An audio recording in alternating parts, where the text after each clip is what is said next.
presented by Planet Music. कोई संछोतर हाल चाल है कोई माल गे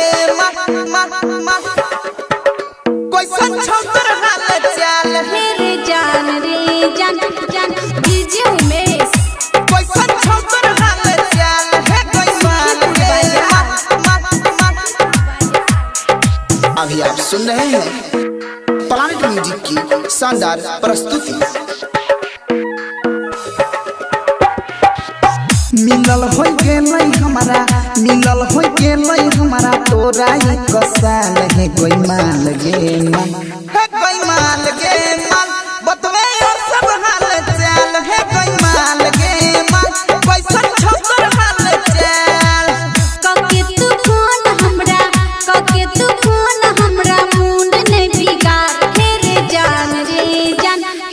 जान रे जान अभी घूमै छी नेपाल हेरे जान रे जान अभी घूमै छी नेपाल संछोतर हाल चाल है कोई माल गे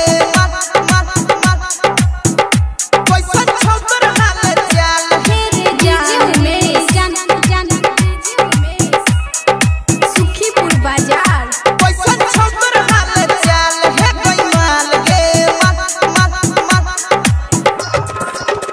जहिया से गेले ससुरा करे छी नहीं भेट गे कहिया तू ये बही बता दही ना डेट गे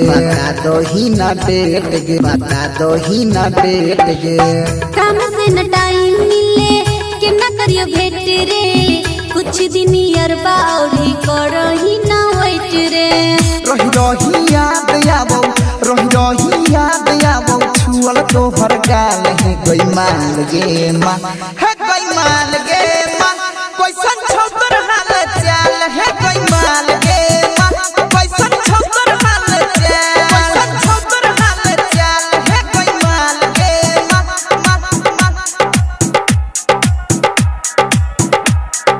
डीजे उमेश कोई संछोतर हाल चाल है कोई माल गे हेरे जान रे जान जान शादी तू कोई के छोड़ी के लही बाराबादी और जुबा संगे काटै छे आजादी अब छियो अगला महीना मिलबो जरूर रे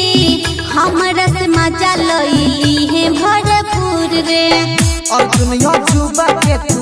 नीरज विशाल के तू छी दाता काल है कोई माल गे माल है कोई माल गे माल कोई संछोतर हाल चाल है कोई माल गे माल कोई संछोतर हाल चाल मिक्स बाय